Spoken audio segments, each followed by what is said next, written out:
noches, doctor. Buenas noches, ¿Cómo doctor. está? ¿Cómo han estado? ¿Todo Bien, doctor. Bueno, ya es hora para continuar con los que estamos presentes, ¿no? Entonces, ayer hemos quedado aquí, en lo que hemos estado viendo cáncer de colon. Nos toca describir las vías de diseminación de la enfermedad, cómo va las metástasis, cuál es la biología de la metástasis. El cáncer de colon, pues, tiene una de las vías que es tal vez la más importante, la linfática. La linfática va a diseminarse a través de los ganglios. Si ustedes un poquito recuerdan ayer en la anatomía quirúrgica del colon, hemos mencionado varios grupos ganglionares. Los epicólicos, los que están en la pared del este del colon. Aquí tenemos uno, otro, entonces otro. Los epicólicos están en la pared del intestino. Luego tenemos los ganglios paracólicos, que estuvieran aquí, paralelos al del colon. Luego tenemos los ganglios intermedios, más o menos aquí, o donde está el número. Ahí estuvieran los ganglios intermedios. Y los ganglios principales están en el origen. Esta es la mesentérica superior, esta es la mesentérica inferior. Entonces, aquí en sus orígenes. Entonces, estos 4 grupos ganglionares son los más importantes. Son los ganglios regionales de drenaje de cada segmento anatómico. Entonces, las vías van por esto, pero no quiere decir que aquí un ganglio epicólico no tiene afectación, que esto, el paracólico o el intermedio, no va a tener afectación o el principal, no. Esto aquí puede haber o puede no haber, y aquí, en el grupo de los principales, tener metástasis. Entonces, no siempre es que aquí es el primero. Las metástasis no son ordenadas, son saltonas, pero todos van a terminar aquí a nivel de los principales. Entonces, cuando se hace un tratamiento, siempre hay que tratar de llegar a este nivel.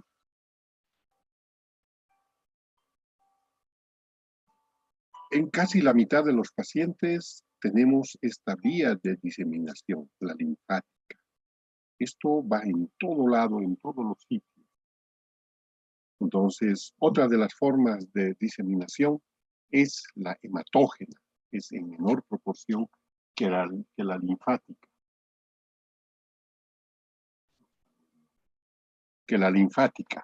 ¿Por qué razón? A ver, jóvenes, si recordamos un poquito la anatomía, las mesentéricas van a unirse con la esplénica para formar la vena porta. Y esto llega primero al hígado. Y otro grupo, otra vía de llegar al sistema central, el retorno sanguíneo, sería a través del drenaje principal a nivel de la cava. Hay vasos retroperitoneales que están en contacto o tienen segmentos de intestino y que van directamente, desembocan a la vena cava y de la vena cava van al pulmón. Entonces, por esa razón, aquí tenemos metástasis en pulmón. Si aquí la porta se ha unido con la esplénica para formar, la mesentérica se ha unido con la esplénica para formar la vena porta, va a llegar al hígado, aquí va a producir las primeras siembras. Entonces todo el hígado lo atraviesa y a través de las venas suprahepáticas va a llegar al pulmón. Primero va a llegar al sistema principal. De ahí va a llegar a todo el cuerpo. Tienes a encéfalo, tienes a riñón, tienes a hueso, tienes a extremidad, tienes a cualquier lugar. Entonces son 2 vías de diseminación hematógena. Por 2 caminos diferentes va a producir siembras en lugares diferentes, en los sitios de drenaje principal. El hígado va a recibir las metástasis por vía sanguínea a través de la vena porta. La vena porta es el resultado de la unión de la esplénica y la mesentérica. Entonces, así se forma. Y hay otro grupo que drena directamente la sangre hacia la vena cava y de la vena cava al sistema principal, al sistema central principal. No pasa por el hígado. Entonces, para pasar por el hígado tiene que ir por la porta. La vena cava no pasa por el hígado. Su contenido no drena, no vacía al hígado. Va directo arriba al sistema central. Entonces, por esa razón, el hígado tiene otra forma de camino donde le llegan las metástasis. Los pulmones de la misma manera. Entonces, aquí los que van por la vena cava van directo al sistema central y de ahí el corazón se encarga de distribuir a todo el cuerpo. Que tardíamente también va a llegar al hígado, sí, pero eso ya se escapa a lo que es una siembra primaria. ¿Por qué? Porque para retornar tiene que filtrarse por los capilares arteriales, los venosos y toda esa cosa. Entonces, esa es la vía de diseminación hemática o sanguínea. Otra de las formas como el cáncer metastatiza es por vía peritoneal. Esta se llama también transcelómica. Ustedes saben que el peritoneo o la cavidad abdominal, para que no se peguen asas con asas, pues tiene una lubricación y esa lubricación es líquido. En condiciones fisiológicas normales, cualquier persona tiene alrededor de 150 a 200 cc de líquido que están libres en cavidad abdominal, que eso sirve para que el intestino se mueva, se desplace uno sobre el otro y no forme adherencia. Eso es lo natural. Cuando el cáncer ha atravesado todas las paredes del intestino, en este caso de colon, entonces ha infiltrado la serosa. Al infiltrar y perforar la serosa, van a caer células del cáncer en el líquido peritoneal. El líquido peritoneal circula en condiciones naturales en la misma dirección de las manillas del reloj. Entonces, esta circulación de líquido que es de esta manera, traslada sitios donde va a producir un implante, por aquí, colon transverso, haya sido el primario. Este cáncer ha infiltrado toda la pared, ha infiltrado la serosa, desprende aquí células tumorales. Estas células van a ser llevadas por esto y se va a implantar en otro sitio. Entonces, miren, aquí está la flecha. Esto es lo que estamos tratando de explicarles. Esto es localmente en lo que es abdomen y pelvis. Solo en esto, porque el líquido peritoneal solo está aquí. El líquido peritoneal se absorbe, es cierto. Se absorbe por los linfáticos retroperitoneales. Entonces llega un momento en que primero hay siembra o después también hay obstrucción de los conductos linfáticos que se encargan del retorno de este líquido. Entonces se va por obstrucción de eso. Aquí se va a acumularse el líquido y va a empezar con ascitis, lo que llamamos. Y la siembra pues va a ser mayor. Inicialmente el sitio más rico y más elegido es esta cosita que se llama epiplón. Aquí es el sitio primario donde se va a producir la siembra por diseminación peritoneal o transcelómica. Esto es similar para todas las neoplasias, como ser el cáncer de ovario, de la misma manera, el cáncer de estómago, de la misma manera. Entonces, es otra de las vías que es un poco despreciable esto en su frecuencia, pero va a depender de la extensión de esta enfermedad. Si es una enfermedad que está localizada a la mucosa submucosa o muscular, no va a caer todavía esto. Esto cae cuando este cáncer ya ha rebasado, ha infiltrado todas las paredes del intestino. Entonces está en la serosa y en la serosa se ve como unos pequeños nodulitos, pero la característica es que son duros. Entonces, esa es infiltración a la serosa peritoneal del segmento anatómico que estamos hablando. Esa es la otra vía de diseminación. Pero hablando de eso, también hay otras vías, jóvenes. No solamente son esas tres. Hemos hablado a un inicio del cáncer sincrónico, o sea, dos lesiones, no del mismo tamaño al mismo tiempo y en el mismo segmento anatómico del cuerpo, en este caso el colon. La histología es la misma. Entonces, cuando hay este tipo de presentación, hay que sospechar. Si aquí yo tengo un cáncer de ciego, que es un adenocarcinoma, yo puedo tener aquí otro, o aquí a nivel cerca del ángulo hepático. Yo no puedo decir si es que este es un sincrónico. Sí, es un sincrónico por la histología, pero no te puedo asegurar que sea uno que ha dado metástasis por continuidad. La otra condición es las metástasis por continuidad, o sea, por el segmento que se continúa, el segmento anatómico. Pero esto está por dentro, no está por fuera. Quiere la vía de diseminación por continuidad. Ahora, hay otra forma de diseminación.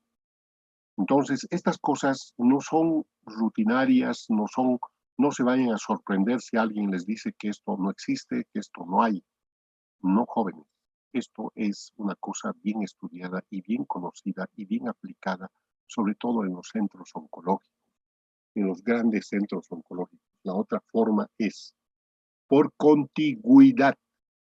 ¿Qué quiere decir? Si yo tengo la lesión aquí, en el ciego, por contigüidad, quiero entonces al vecino, a la relación anatómica que está detrás de esta lesión, va a infiltrar todo, no importa si es vaso, nervio, hueso, lo que fuera. Eso es metástasis por contigüidad, o sea, por vecindad. Estas 5 formas de metástasis existen y se ve en cualquier tipo de cáncer. Entonces, estas son las formas de diseminación del cáncer de colon y recto. Ahora tenemos que referirnos a la presentación clínica. Para la presentación clínica del cáncer va a depender del segmento afectado.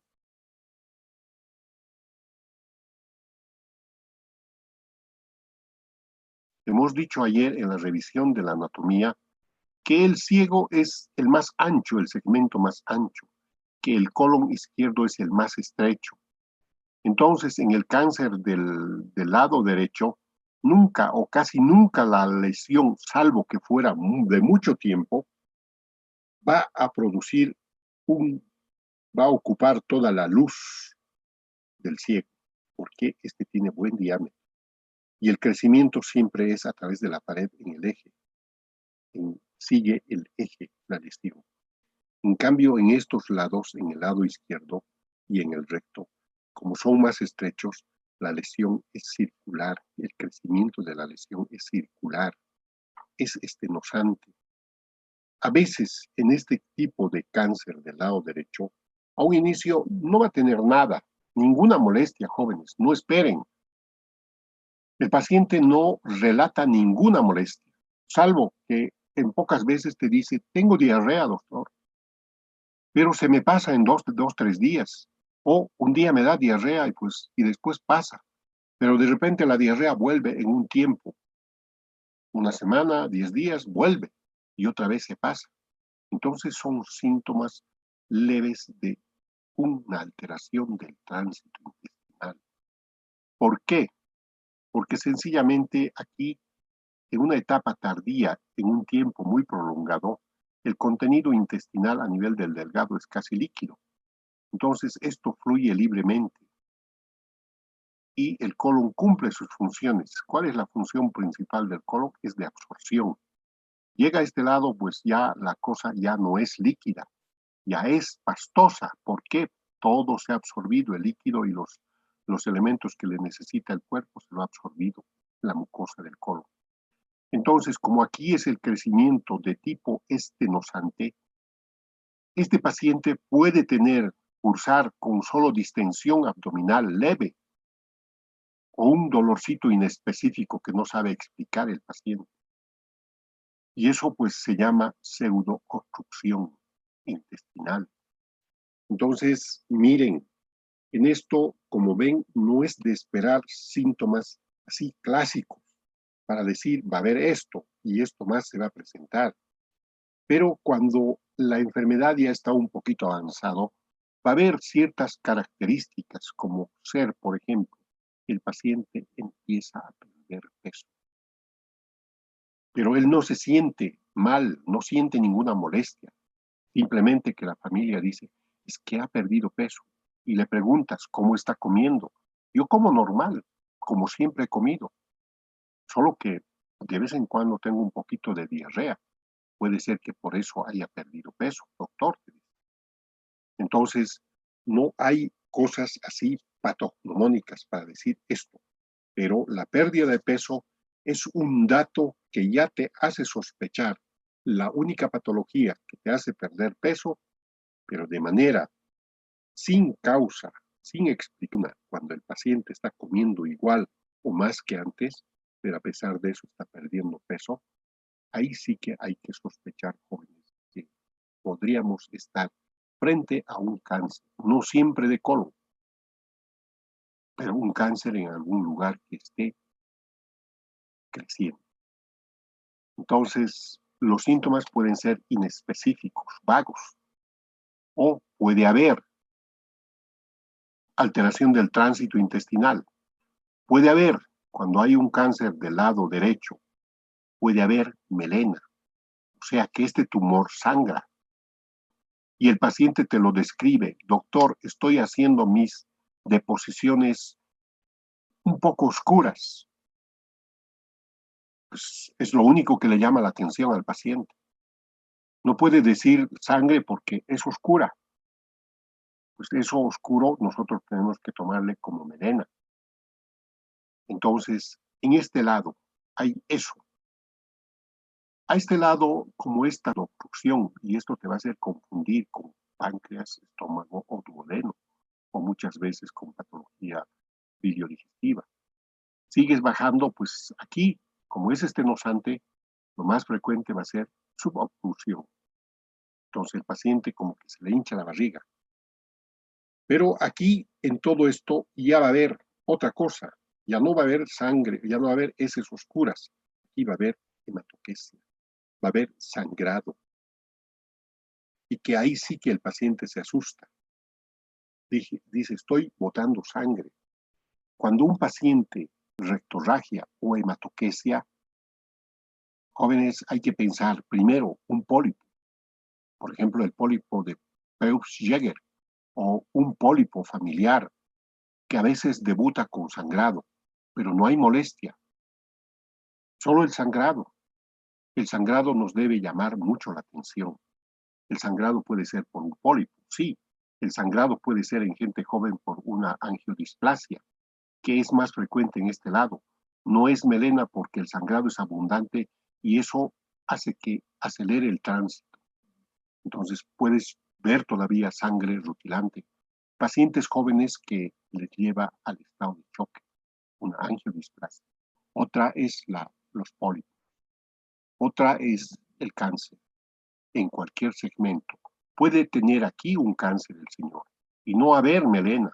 Puede haber un sangrado transrectal, porque si esto es masivo, esto va a progresar rápidamente y el tiempo de evolución que normalmente tardaba, pues se va a acelerar y vas a ver sangre rutilante o sangre oscura.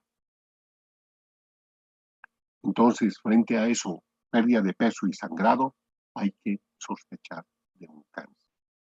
O el paciente puede debutar con ascitis, por lo mismo que les dije.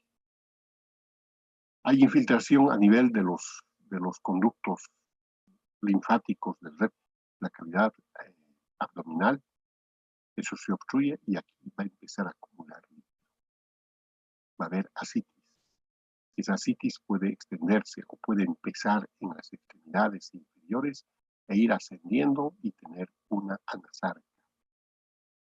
Entonces, enflaquecimiento, ascitis y sangre oculta o sangre macroscópica en heces. La otra situación, como esto el tránsito del intestino delgado al grueso es casi líquido, tarda aquí la síntoma, puede circular libremente, pero en cambio aquí ya no. Si es que esto o este segmento está estenosado, o sea que está estrecho la luz, las heces van a ser en forma muy adelgazadas, como el fideo, como el tallarín, en un cáncer de esta zona del lado izquierdo. Esa es la característica. Va a haber adelgazadas, así como el tallarín delgadito. O va a haber sangre, no sangre rutilante, la mayoría es sangre venosa, sangre oscura. Entonces, esas son las manifestaciones de un cáncer. Pero el cáncer va a doler, va a haber dolor. Pero ¿por qué va a haber dolor? Por la pseudoobstrucción. Que esto también llega a un momento con el tiempo y el crecimiento de esto puede con el tiempo tapar la luz y producir distensión abdominal y dolor. Entonces, con algún cambio de posición, esto va a ceder. De la misma manera en esto. En esto la característica es que es estenosante. En esto es expansivo el cáncer. Aquí tarda en obstruir. En esto la obstrucción es muy temprana, porque es muy delgado la luz. ¿Qué otra cosa va a haber en el cáncer de colon joven?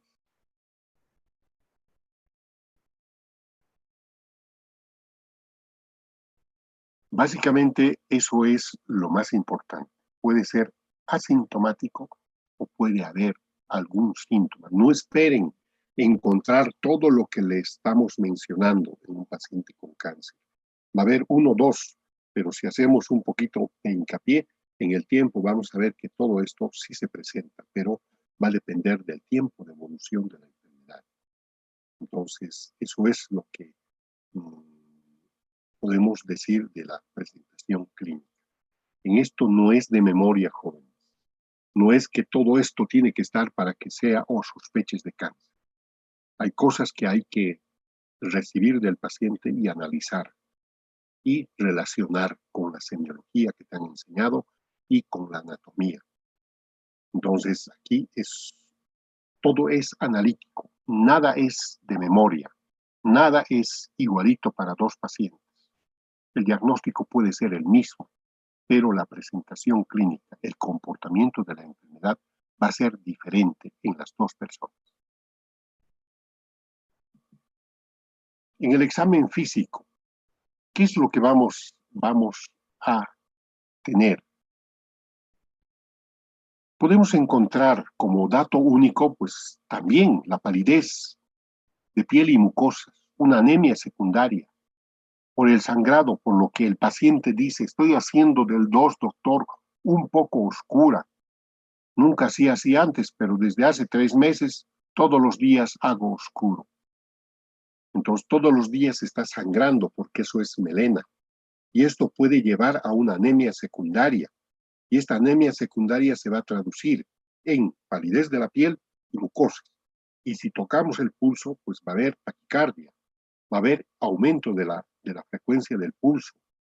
Entonces, esto, al haber anemia, va a aumentar los edemas de las extremidades, va a aumentar la asitis, va a haber anasarca. Entonces, va todo relacionado, jóvenes.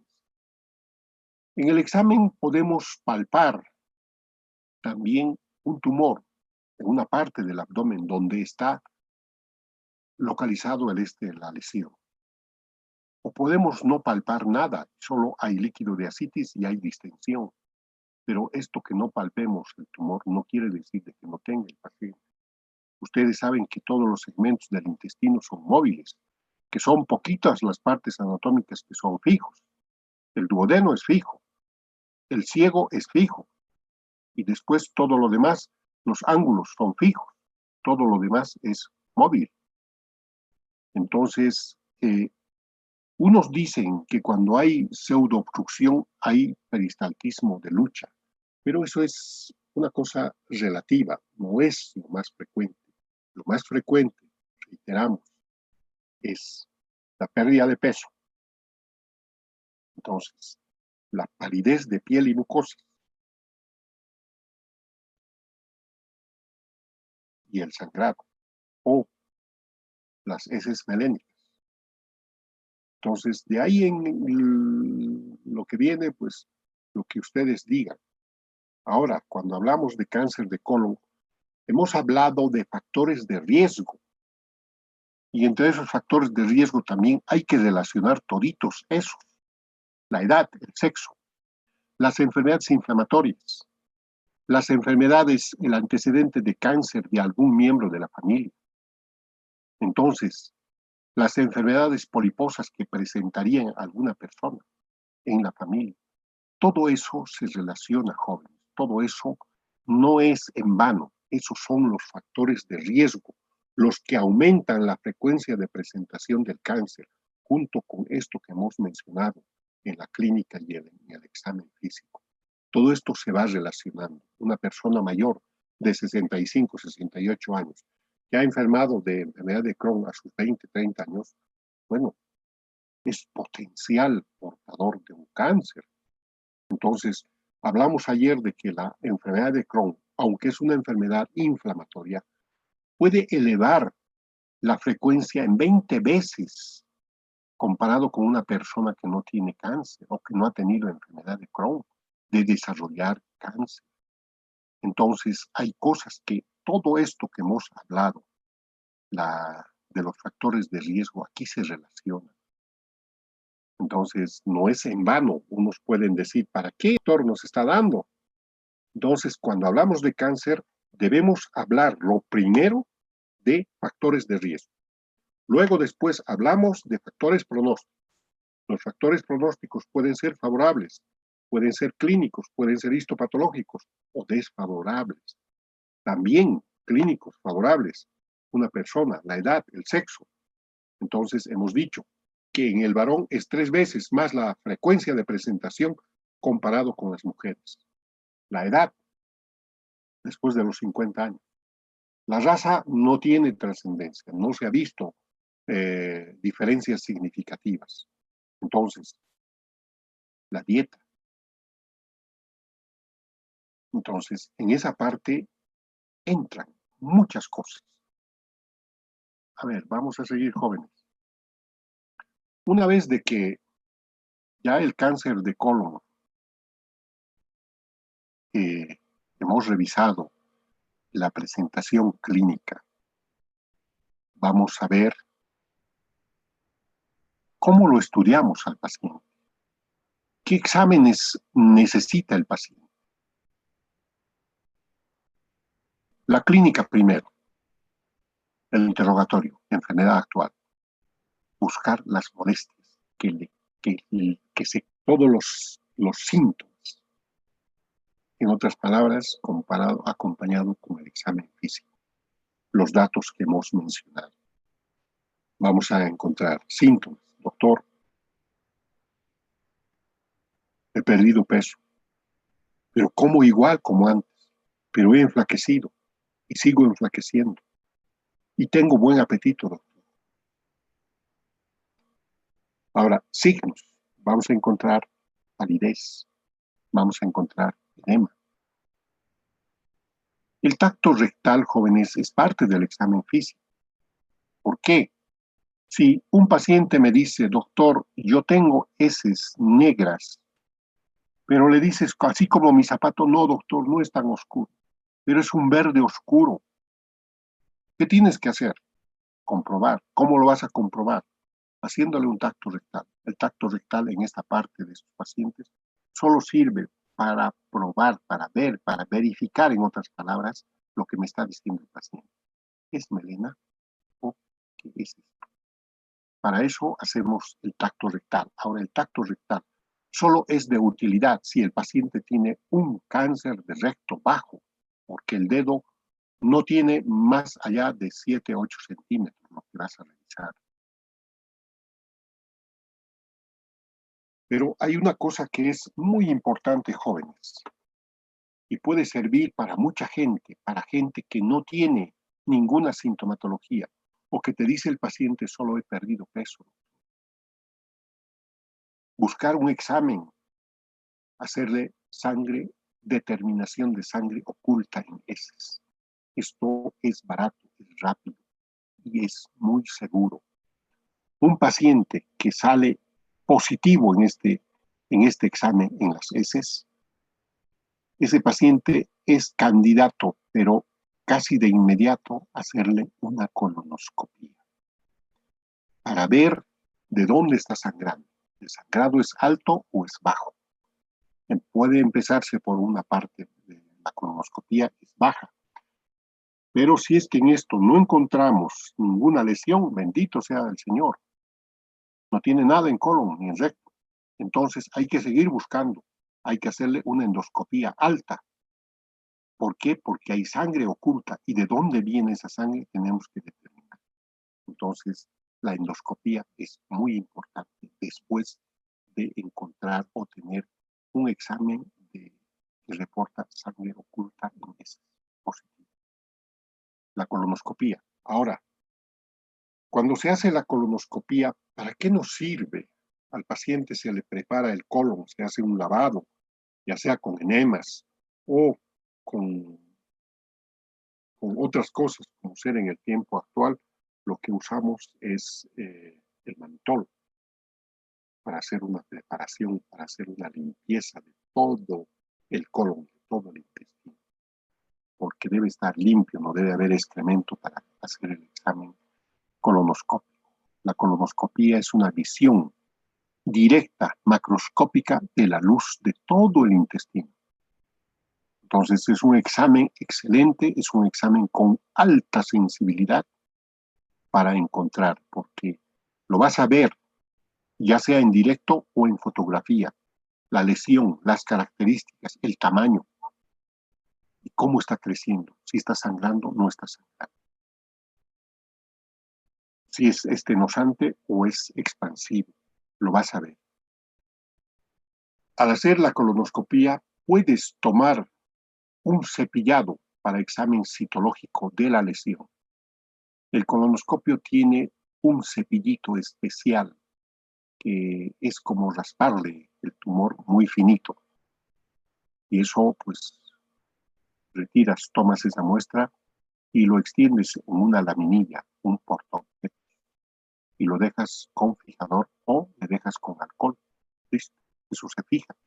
Y eso le mandas al patólogo. El patólogo va a hacer un examen citológico. En este examen citológico el patólogo solo va a ver la célula. No me va a decir si es un cáncer o no. El examen citológico no tiene esa capacidad de decir esto es cáncer. No. En el examen citológico solo voy a esperar un buen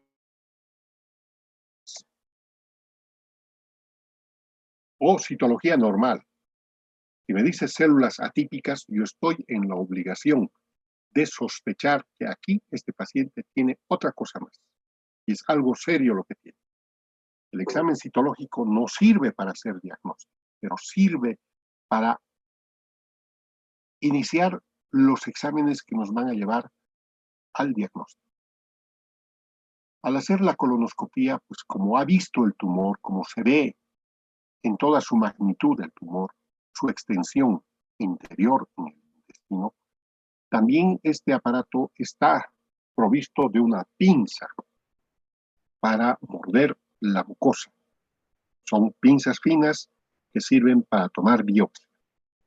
Este tejido así tomado, o sea, una muestra de tejido, es el apto para hacer estudio histopatológico. Y este es el único que nos hace diagnóstico de cáncer. Es tal vez el más importante. Si no hay este diagnóstico que me diga es cáncer, yo no puedo hablar de cáncer. Puedo yo decir, es un tumor, pero no conozco la extirpe. Y si no conozco la extirpe, a lo único que puedo decir es un tumor que hay en el colon. Al decir tumor, estoy hablando de que ¿Se trata de una lesión benigna o una lesión maligna? Es muy ambiguo, no es específico. Pero si yo tengo el resultado de esto, histopatológico, cáncer, bueno, eso es categórico, eso es otra cosa. Después de esto, como otra modalidad de estudio que en el pasado era muy reglada el hacer, es el enema de bario con doble contraste. En esto solo vamos a ver, son placas radiográficas que se toman después de que al paciente le colocan un enema de bario y le cambian de posición y se espera que progrese hasta los segmentos iniciales del colon. Hay signos que nos dicen esto es un cáncer, pero no es objetivo, no es categórico, son signos indirectos. ¿Por qué? Porque estamos viendo una radiografía y la radiografía es blanco y negro. Vamos a ver el signo de la manzana mordida. Entonces vamos a ver una discontinuidad en la morfología, en la forma del colon, de algún segmento del colon, o vamos a ver un stop, pero no nos va a mostrar el tumor como tal, como es la colonoscopia. Pero son datos que nos sirven para sospechar el asunto es. A ver, vamos a volver a repasar esta partecita que para mí creo que es muy importante, jóvenes. Hay cosas que ustedes deben conocer, hay cosas que ustedes deben saber, pero tampoco puedo exigirles a ustedes que deben saber de memoria lo que los especialistas conocen. Pero hay cosas que no se puede obviar y hay que ser reiterativos en estas partes con ustedes. Entonces, en esto, la colonoscopía. Este estudio, hemos dicho que se puede ver. Uno, la localización del tumor, la ubicación, la forma de crecimiento del tumor dentro de la luz. Este probablemente es expansivo. Esto es mucosa sana. Solo que esta vaina tiene que venir por aquí y entrar por aquí y seguir por ahí. Este es un tumor bastante grandecito. Esto no es pólipo. Este es un cáncer. Tiene apariencia. Es lobulado y es irregular. Y en su base, pues, está en relación a la mucosa y hay áreas enduradas. Y aquí tienes una zona un tanto friable. En este lado tienes otra imagen que es un poco diferente a esta. Pero no es un pólipo porque esto es muy grande. El pólipo es una cosa pequeña, la colonoscopia. De aquí es lo que me refería al decirles que se puede tomar un cepillado para examen citológico.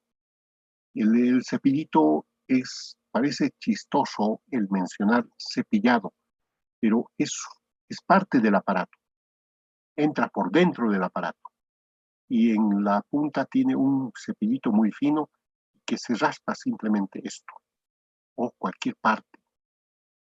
Raspas y retiras tu cepillo, estiras su alambre o su plástico que une y es largo, es del tamaño del colonoscopio para que salga inclusive. Entonces retiras y ya tienes la muestra. Es el cepillado para examen citológico, para ver si son células normales o son células anormales. Solo para eso sirve el examen citológico.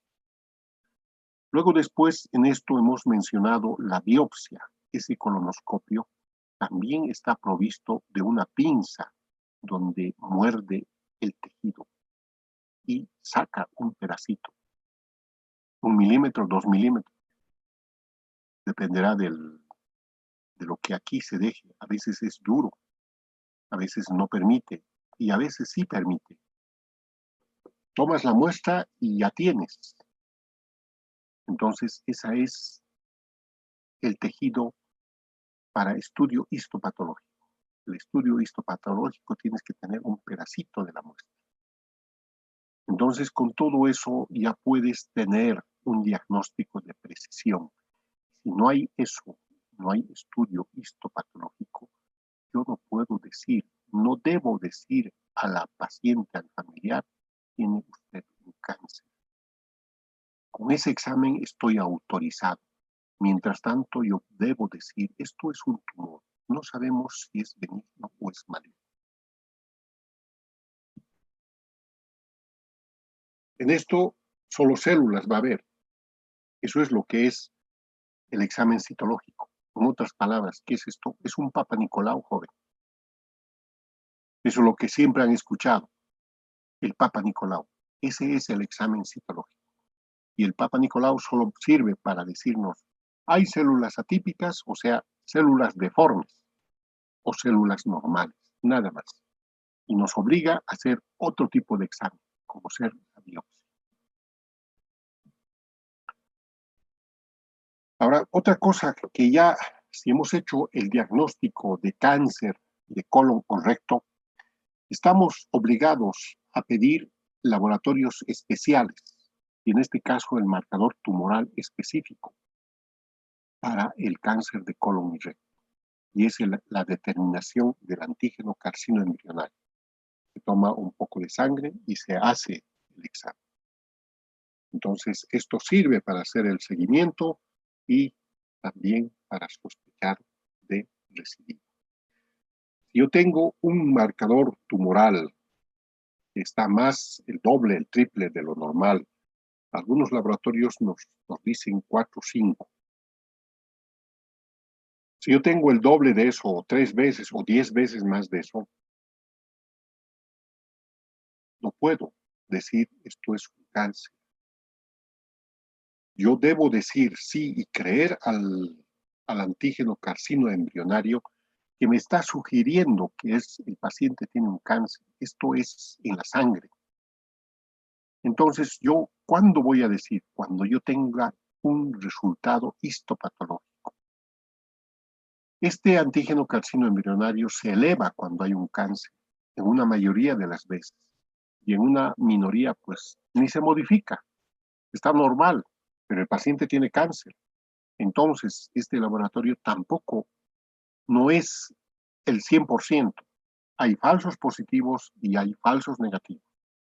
Un embarazo en una muchacha o en una mujer, el embarazo es normal, es fisiológico. Si yo hago la determinación del antígeno carcinoembrionario, voy a tener elevación, pero la mujer no tiene cáncer. Entonces, no es tampoco creíble. Esto se cree y se da la razón cuando tenemos un diagnóstico histopatológico previo. Esto sirve para el seguimiento. Si yo tengo un diagnóstico de cáncer en una persona hace 2 años y le he estado haciendo controles de cada 6 meses y tengo elevación del antígeno carcinoembrionario, le tengo que creer porque hay correlación. Entonces me obliga a volver a hacer una colonoscopía, hacer otros exámenes más para ver por qué razón está elevando. Sobre todo tengo que hacerlo en la parte donde ha sido el cáncer o los sitios probables de drenaje, o sea, de metástasis. Entonces, una enfermedad inflamatoria del intestino, como ser el Crohn o una gastroenteritis, te va a dar un falso positivo también. Entonces, hay patologías que nos van a elevar esto. Esto hay que correlacionarle con el examen histopatológico. La otra cuestión que tenemos que hacer en un paciente que hay pérdida de peso o que te dice que el excremento es un poco negro, doctor, desde hace 2 semanas o hace 2 meses, hay que buscarle sangre oculta en heces. Esto es fácil de hacer, es rápido y no es molestoso. Pero sobre todo ayuda en personas que no tienen ninguna molestia o tienen pérdida de peso o te dicen solo, doctorcito, yo quiero que me dé algún examen o una medicina porque mi excremento, mis necesidades las hago y son un poco oscuras. No tienen ninguna molestia. Entonces, esto permite buscar sobre todo a los pacientes asintomáticos. Si esto es positivo, hay que investigar con todos los exámenes hasta encontrar dónde es la causa que está sangrando. Este sangrado es silencioso. Entonces, el examen que se va a solicitar después de esto no es el marcador tumoral, sino es la colonoscopia. Y la colonoscopia, por norma, ya sabemos si es que va a encontrar algún tipo de lesión, viene la biopsia. En muchos casos aquí no se hace, jóvenes, el cepillado, pero en otros lugares eso es obligatorio, de rutina, carajo. Si le ha metido tubo, tiene que tomarle muestras, sí o sí, porque si es que quiere volver a meter en otro tiempo tubo, le cae la cuestión, las críticas, pero duro.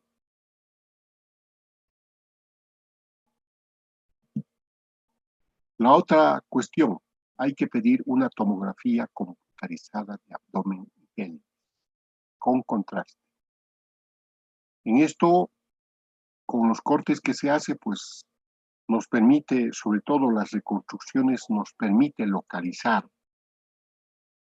la lesión. Es un estudio de extensión excelente, porque vamos a ver tal vez ganglios, tal vez metástasis. Este es el examen que nos permite evaluar la extensión de la lesión. Si la lesión está solo en el colon o ya está más allá. Aquí vamos a ver desde líquido de ascitis, vamos a ver lesiones de más de medio centímetro en el hígado.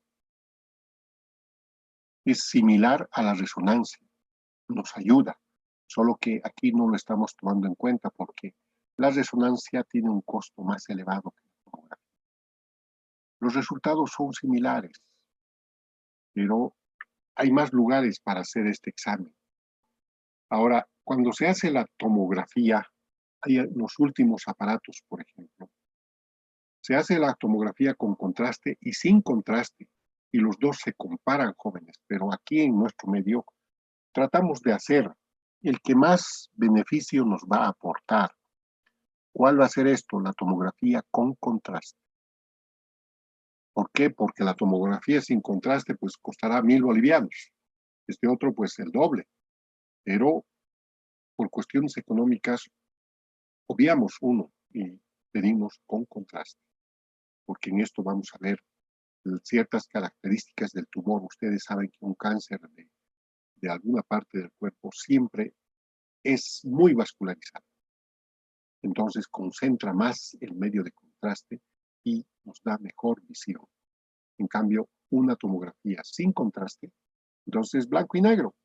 No podemos ver mucho, no nos da mucha información.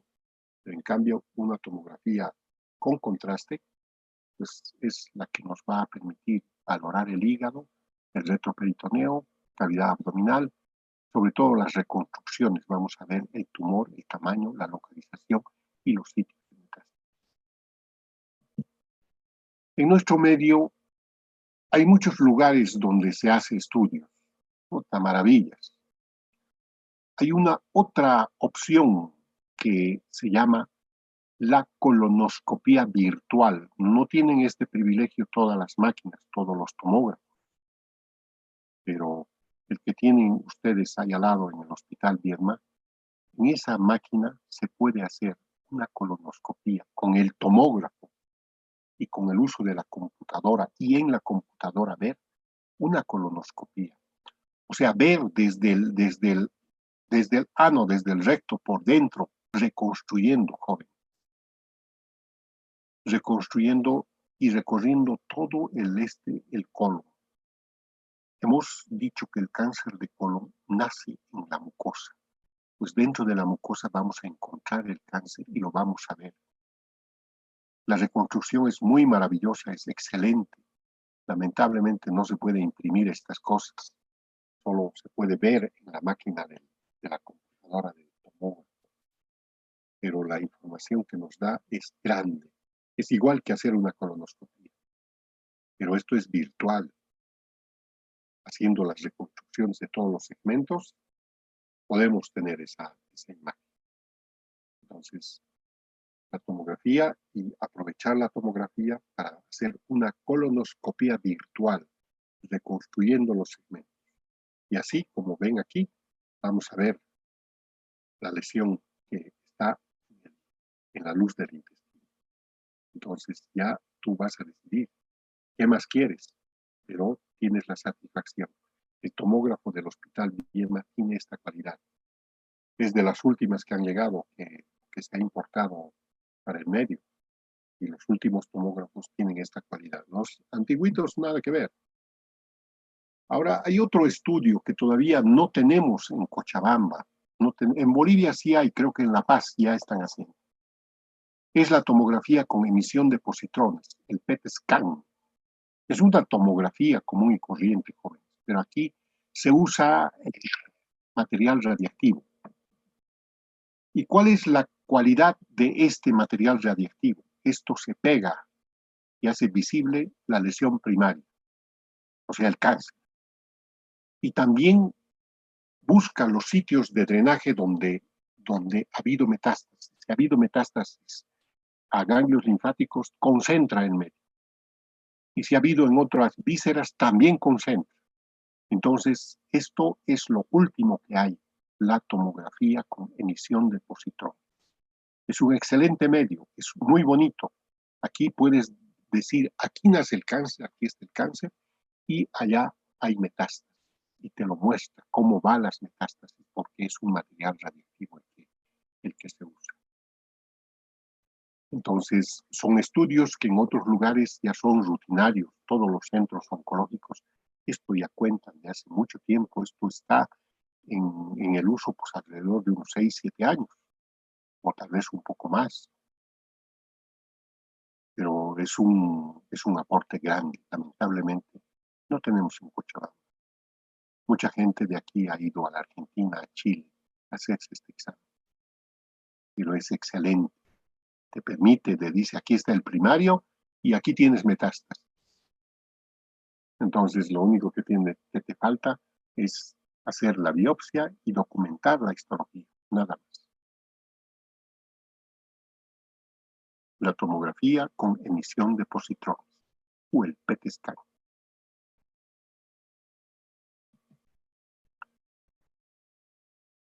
Vale, apretar, a ver.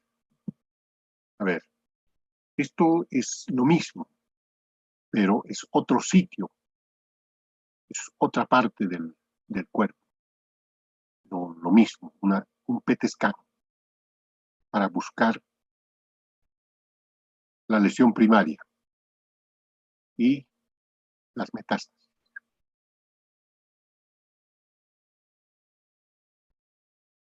Tienes la luz muy irregular. Tienes muy irregular una lesión. Esto lo vas a poder ver en una reconstrucción, va a ser excelente. Vas a poder determinar cuál es. Y aquí no se ve, lindo hubiera sido buscar unas, puedas decir, ¿sabes qué? ¿Esto qué es? En esto, por ejemplo, ¿qué será esta cosita? Esto es colon, esto es aire. Pero aquí hay algo sólido y aquí hay algo que concentra. Hay algo que concentra una cosa blanca. Entonces, así son las imágenes del PET-scan. Algún día tendremos. Este otro estudio, el colon por enema con doble contraste, en el pasado rutinariamente nos pedían como parte del examen de todo paciente, pero en la actualidad no es optativo, creo que no es un examen que supere a la colonoscopía. ¿Por qué? Porque el bario es como el yeso, jóvenes, difícil de ser eliminado después de hacer esto. Para hacer la colonoscopía teníamos que hacer todos los exámenes que había en aquel entonces, porque si es que hacemos esto primero, obstaculizamos, retrasamos todos los exámenes, porque el endoscopista nos va a decir, tienen que hacerle lavados, tienen que eliminar todo el bario, y eliminar el bario no es fácil, tarda mucho. se pega mucho a las paredes del colon, del intestino. Es como el yeso. ¿Para qué? Esta es la imagen, la colonoscopia. Es espástico, pero es el colon transverso. Aquí hay una irregularidad. Estas cosas es lo que se informaba como lesiones, donde había pérdida de la continuidad en el intestino. El signo de la manzana mordida. Aquí se ha perdido, aquí al medio tienes una cosita que le une. Aquí lo mismo. Aquí pareciera que no hay. Pero aquí todo es tumor. Por eso está en esta forma. En este otro lado igual. Esto está estenosando. Está cerrando la luz. Esa es la imagen de la colonoscopía. Pero se puede también hacer uso de esto. Entonces, esos son los exámenes que más importantes. A esto hay que mencionarle, jóvenes. No debemos olvidar los exámenes clínicos básicos. Hemograma, glicemia, creatinina, tiempo de protrombina, grupo sanguíneo, transaminasa, fosfatasa alcalina, deshidrogenasa láctica, proteínas, albúmina. Entonces, todo eso hay que pedir. Hemos tratado de nombrar los más importantes, que eso es lo que ustedes, a mí me interesa que sepan. Estas cosas grandes, jóvenes. Cuando tengan que cada uno de estos estudiar a profundidad, ya será en la especialidad. Pero como estudiantes tenemos que tener una opinión, un conocimiento de las cosas más importantes. A ver, el cáncer, ¿cómo se puede prevenir? ¿Se podrá prevenir el cáncer? ¿Con qué se previene? ¿Qué previenen las enfermedades? Las vacunas. ¿Qué es prevenir? Es evitar. En el cáncer hemos hablado que hay un cáncer esporádico, un cáncer con pólipos, un cáncer no polipoideo. Y la otra parte, la inflamatoria. Entonces, hay estudios donde se ha demostrado que el uso de la aspirina, allá por el año 1990, estudios muy bien realizados, documentados, que se ha demostrado que la aspirina a bajas dosis previene el cáncer. Pero después de eso también los AINES. Pero todo esto es por su acción sobre la respuesta inflamatoria. Entonces, aquí nomás ha reforzado de que la inflamación crónica del intestino puede precipitar a ciertos cambios o aunado a ciertas predisposiciones, como es la enfermedad de Crohn. Entonces, hay gente que toma aspirina. ¿Por qué no es de uso rutinario? Ustedes saben que la aspirina pues, es uno de los mejores fármacos que el hombre ha heredado, al que nos ha dado el placer y el privilegio de haber fabricado esto. La aspirina, hoy por hoy, el ácido acetil salicílico es una de las cosas más maravillosas. Tiene acción antipirética, analgésica, anticoagulante, ante todo. Actúa a todo nivel. Pero ¿cuál es el gran inconveniente de esto o de los AINES? Los efectos secundarios. ¿Cuáles son los efectos secundarios? El sangrado digestivo. Los AINES pues van a actuar sobre los huesos, la osteoporosis, sobre los riñones. Por esa cuestión no se hace uso de rutina en esto. A la aspirina. La aspirina han visto. Excelente medicamento inclusive para el COVID, para bajar la fiebre, para frenar la descarga de esas chingaderas que producen la fiebre. La respuesta inflamatoria. Pero ¿cuál es el inconveniente? Las gastritis, las erupciones, los sangrados digestivos. ¿Con qué se manifiestan? Con dolor. El paciente no lo tolera. Por eso es que En esta partecita se ha optado o mucha gente opta por hacer a un lado. Jóvenes, yo les voy a pedir un favor. Mañana continuaremos. La hora ya nos ha pisado, lamentablemente, pues. No sé si he administrado mal mi tiempo o es que he hablado más de lo que debía hablar. Pero les ruego, mañana terminaremos esto, lo que nos falta de tratamiento y lo que nos falta cáncer de ano. No quiero interponerme. Alguien me dijo que después de cirugía tienen clase. O podemos seguir unos 10 minutos más, no sé. Pero en esta partecita del tratamiento vamos a ir rápido porque más que todo quiero mostrarles imágenes. A las 8:30 pasamos interna, doctor. Díganme, ¿podemos continuar entonces o le paramos aquí porque ya es las 8? No quiero abusar de ustedes. Podemos continuar unos 10 o 20 minutos más, yo creo, doctor. Ya, entonces, gracias. Continuaremos entonces. Entonces, el tratamiento. Cuando hablamos de tratamiento del cáncer de colon y recto o de cualquier tipo de cáncer, los tratamientos fundamentales, los más principales, son la cirugía, la quimioterapia y la radioterapia. En algunos casos es el tratamiento hormonal. En otros es el tratamiento con la inmunoterapia. Y en el último tiempo actual, otra de las cosas que se ha agregado al arsenal es la terapia biológica.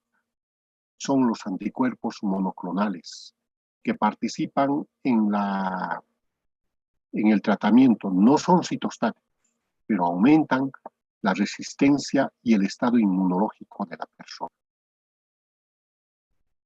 Dentro de estos tratamientos, unos son con intención curativa, pero cuando esto no es posible, debemos hablar de los tratamientos paliativos, ya sea quirúrgicos, ya sea con radiación, ya sea con quimioterapia, pero paliativos. ¿Qué quiere decir eso?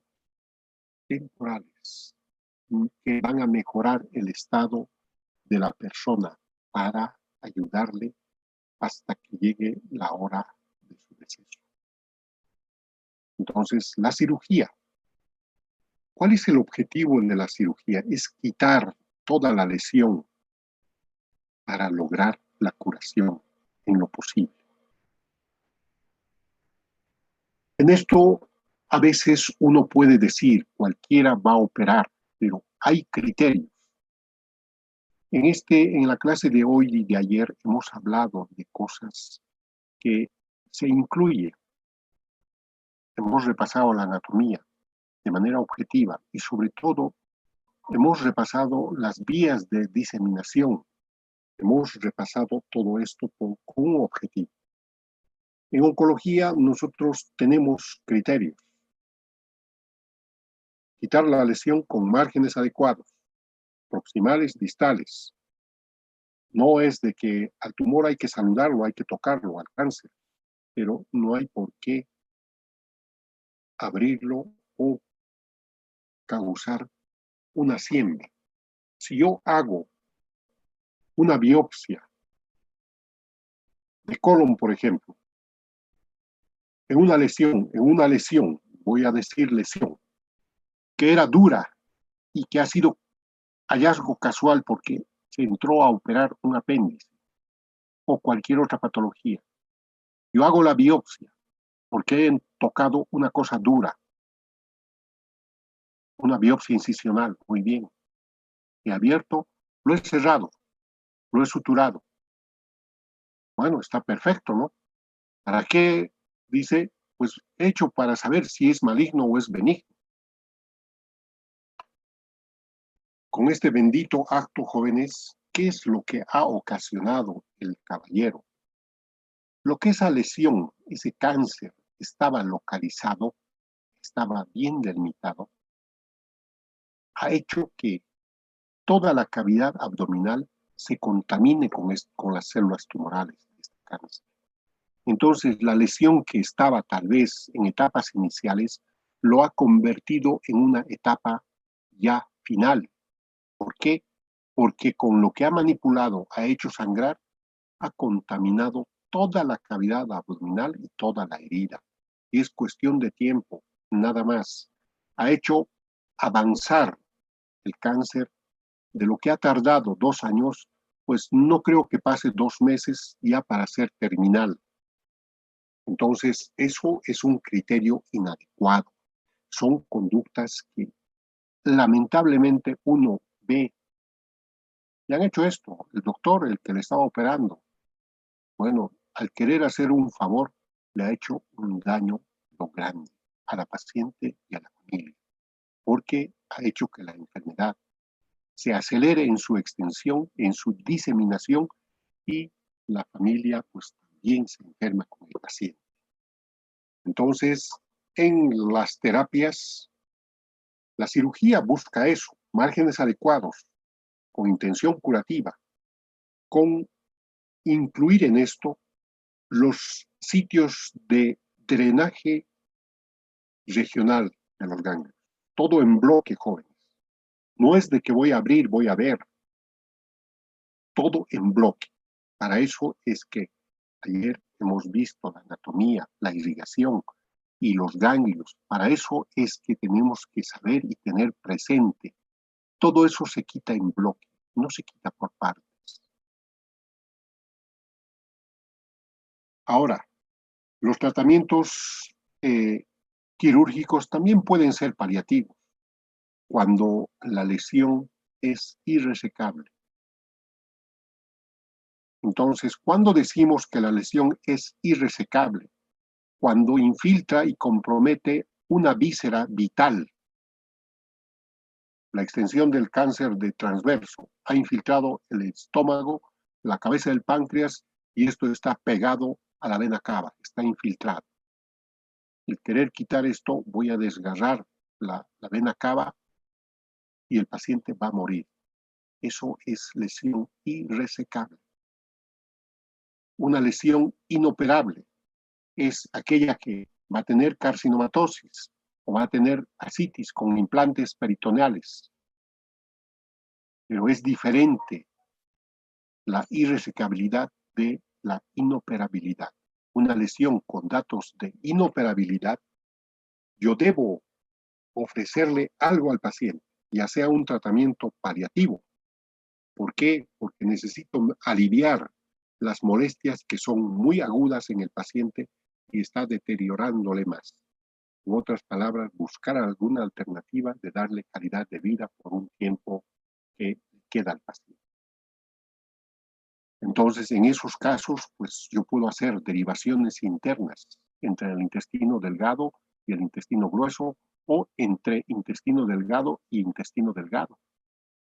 O sea, puenteos, hacer ventanas si es que está obstruida. Esos son los tratamientos paliativos, quirúrgicos. Ahora, la radioterapia puede hacerse neoadyuvante. ¿Qué quiere decir neoadyuvancia? Quiere decir quiere decir antes de la cirugía. Hay diagnóstico de cáncer, pero la lesión por los exámenes, por todo eso, vemos que la lesión es metastásica a hígado, metastásica a pulmones. Entonces, o la lesión localmente está muy avanzada, hay infiltración. Yo lo que puedo hacer es hacer un tratamiento con radiaciones de cobalto, o sea, radioterapia, pero de manera neoadyuvante antes de la cirugía. ¿Cuál es el objetivo? Es disminuir el tamaño del tumor, o sea, del cáncer, para después de esto planificar la cirugía después de una nueva evaluación y operarle en otras condiciones. El tumor no ha desaparecido, el cáncer no ha desaparecido, solo ha disminuido de tamaño y me va a permitir operarlo con márgenes libres del cáncer. Entonces, ese es el tratamiento neoadyuvante antes de la cirugía. El objetivo es disminuir el tamaño de la lesión. La terapia adyuvante con radiaciones, esta terapia es la que se hace después de la cirugía. La cirugía lo has hecho, pero por factores histopatológicos adversos, como ser, ¿qué puede ser? A ver, límite quirúrgico cerca de la lesión. Es indicativo de hacer radioterapia adyuvante después de la cirugía para consolidar lo que has hecho. No has cortado sobre tejido neoplásico, pero está cerca del límite. O el paciente tiene ganglios intermedios con ruptura capsular e infiltración a la grasa periganglionar. Es indicativo de hacer radiación, aunque hayas quitado en bloque completo. Tiene su indicación de hacer radioterapia de manera adyuvante para evitar la recidiva. La quimioterapia, pues hay muchos esquemas. También se hace con intención neoadyuvante o adyuvante. La quimioterapia, lo mismo, neoadyuvancia antes de la cirugía. ¿Para qué? Para disminuir el tamaño del tumor, para que cuando lo opere tenga mayor posibilidad de quitar con márgenes libres de la neoplasia. Adyuvante, la quimioterapia adyuvante es después de la cirugía. Por resultado histopatológico, por factores pronósticos adversos, que el patólogo me va a dar ruptura capsular en, por decir, 3 ganglios o 10 ganglios, con infiltración a la grasa periganglionar, tengo que hacer quimioterapia. O por una histología muy agresiva, tengo que hacer quimioterapia. Entonces, las dos cosas se pueden combinar, jóvenes, en modalidad neoadyuvante y adyuvante, la radioterapia, la quimioterapia. O también puedo hacer las tres, cirugía, radioterapia adyuvante, quimioterapia adyuvante. Y la otra alternativa tenemos la terapia biológica. En la actualidad hay los anticuerpos monoclonales que se usan para todos los tipos de cáncer, para todos los segmentos anatómicos del cuerpo. Cada parte de tu cuerpo, cada parte, cada víscera, tiene un cáncer que es diferente al otro y tiene un comportamiento también diferente. Y en esta terapia los anticuerpos, muchos son orales. La respuesta es maravillosa. La combinación de quimioterapia con anticuerpo monoclonal en el tiempo actual es lo que le ayuda mucho a la persona que padece esta cosa. Ahora, los tratamientos paliativos también se puede hacer con radioterapia y con quimioterapia. ¿Qué quiere decir? Dar plena dosis de radioterapia, lo que tolera su cuerpo. La radioterapia solo se da una dosis en toda la vida. No se puede aumentar, no se aumenta un día y al otro mes otro día o al otro año otro. No, señor. Es una sola dosis en un sitio anatómico que se ha enfermado.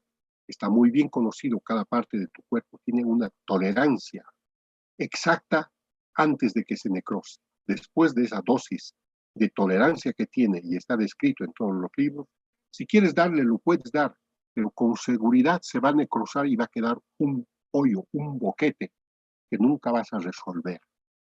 Entonces, por eso hay que tener mucha cautela. La quimioterapia se puede hacer uso de un esquema 2, 3, 4, 5, los que haya. No pasa nada. No te perjudica. Cuidando y reponiendo lo que va a afectar los citostáticos que van a ser los glóbulos blancos, los glóbulos rojos. Eso es lo que hay que cuidar. Pero en la actualidad hay estimulante de granulocitos, hay estimulante de segmentados o glóbulos blancos. Se repone. En 3 días el paciente está 0 kilómetros. Solo es el costo. La terapia biológica es un poquito caro, jóvenes, para nuestro medio. Cada ampollita está a lo más barato, 14, 18 mil bolivianos. Y esto se usa cada 21 días. Lamentablemente es alto y esto se usa por lo menos por 8 meses a 12 meses. En algunos casos recomiendan hasta 18 meses. Y si vale 20 mil nomás, pónganle. Son algo de 400.000 bolivianos que necesitaría para hacer una terapia biológica. En muchos casos es prohibitivo. Ahora, la cirugía con intención curativa es el pilar del tratamiento. Todo cáncer, que te guste o no te guste, aunque el oncólogo clínico diga, yo te curo con esto, es pura mamada, joven. es puro engaño. La cirugía quita el segmento anatómico enfermo junto con él y hace el tratamiento regional del drenaje linfático, que es el más importante. El tratamiento del cáncer de colon es un tanto diferente al de recto, sobre todo por su cuestión anatómica. En el recto es un poco más estrecho porque está en apéndice, pero en el colon pues se hace lo mismo, buscar quitar el segmento anatómico enfermo con su drenaje regional. Entonces, en estos cánceres, ¿cuál es la recidiva? Lo primero que aparece en el sitio donde hemos quitado, donde hemos hecho la anastomosis. Pero todos son buenos, ninguno se compara, ninguno es mejor que el otro. Todos se complementan, en otras palabras, Jorge. Cuando se usa la radioterapia, pues neoadyuvante en lesiones avanzadas localmente. La quimioterapia, lo mismo. ¿Cuál es el objetivo? Es disminuir de tamaño el tumor.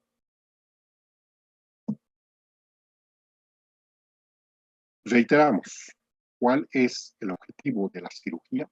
Quitar todo el tumor. Y sobre todo, darle márgenes adecuados, distales y proximales. Al decir adecuados, estoy hablando de márgenes sanos. El corte ha sido hecho en tejido enal, que mínimamente debe tener 5 centímetros. Aunque el drenaje no es centrífugo, es centrípeto. Quiere decir que todo va hacia el centro, no de donde está hacia la periferia. Y sobre todo, tratar los ganglios regionales. En el cáncer de recto, jóvenes, en algunos pacientes que no desean someterse a un tratamiento radical, solicitan un tratamiento local, o personas en las cuales la cirugía está completamente contraindicada, con un riesgo alto de vida del paciente. Se puede hacer las fulguraciones o se puede hacer el tratamiento con radiofrecuencia. Simplemente son terapias paliativas o cuando el paciente está sangrando mucho para evitar que sangre demasiado. Fulgurar la lesión. O en algunos lugares, dependiendo del tamaño del tumor, se puede hacer unas resecciones segmentarias locales de la mucosa, si es que esta lesión no ha rebasado más allá de la mucosa. Pero si ha rebasado, eso ya nada que ver, eso ya es otra cosa, ya está en otro nivel. Pero estos pacientes que se someten a un tratamiento local donde la lesión tenía la indicación, tenía menos de 4 centímetros de diámetro y estaba localizado en la mucosa, esos pacientes deben quedar y someterse a un control médico muy riguroso, porque a la primera recidiva o sospecha de recidiva va a un tratamiento radical. Otra de las terapias es la resección abdominoperineal o la resección anterior baja, sobre todo para los pacientes que tienen un cáncer de recto superior y recto medio, donde hay posibilidades de conservar el aparato esfinteriano del ano y conservar sobre todo la funcionalidad del esfínter. Y las lesiones de recto que son bajas, eso va, le guste o no, a una resección abdominoperineal. Es la cirugía de Miles, donde se retira el recto todo y también todo el aparato esfinteriano, todo el ano, y termina o queda con una colostomía definitiva. Estos son los tratamientos para el cáncer recto, pero para el cáncer de colon también es algo similar. Por ejemplo, el cáncer, jóvenes, les voy a pedir un favor, mire, ya es 8:20, no quiero abusar, por ahí quieren tomar un cafecito, un refresquito, quedaremos aquí y mañana continuamos con el cáncer de colon. Vamos a ver unas diapositivas que nos van a permitir un poco más esquemático para hablar es que yo quisiera seguir, pero tampoco no es lo que yo quiero. Tengo que acomodarme también a las necesidades de ustedes. Me han dado la oportunidad de prolongarme ayer y hoy les agradezco mucho, pero no vamos a terminar hasta las 8:30. Tenemos todavía harto material joven. ¿Qué me dicen? Son diapositivas que yo quiero mostrarles y es más claro que estar hablando que mostrarles una cosa objetiva, un dibujo, un esquema, para que ustedes tengan una mejor idea de qué es lo que estamos haciendo. ¿Ya? Entonces les agradezco mucho y disculpen el haberme